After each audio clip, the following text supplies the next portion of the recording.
রাজনীতি করে যে এসআইআর করেছেন, সেই অ্যাডজুডিকেশনের আন্ডারে যত নাগরিকত্ব ছিলেন তার মধ্যে এই হেমতাবাদ বিধানসভা কেন্দ্রের মধ্যে 52,000 লোক অর্থাৎ জনগণ তারা অ্যাডজুডিকেশনের আন্ডারে আছেন।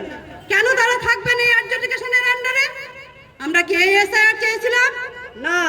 আমার বাবা আছে সেই এসআইআরে, যে 2002 সালে এসআইআর হয়েছিল, বামপন্থী সরকার ছিল, সেই এসআইআর হয়েছিল যে এসআইআর এর মধ্যে মানুষ কিন্তু জনগণ একজনও বাদ পড়েনি যে তার ভোটার লিস্ট থেকে তার নামটা বাদ চলে গেছে।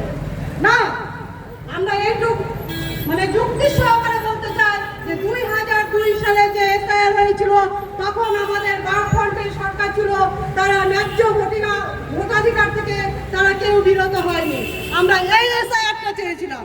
তাই আমি বলতে চাই আপনাদের সকল জনগণকে যে এসআইআরটার বিনিময়ে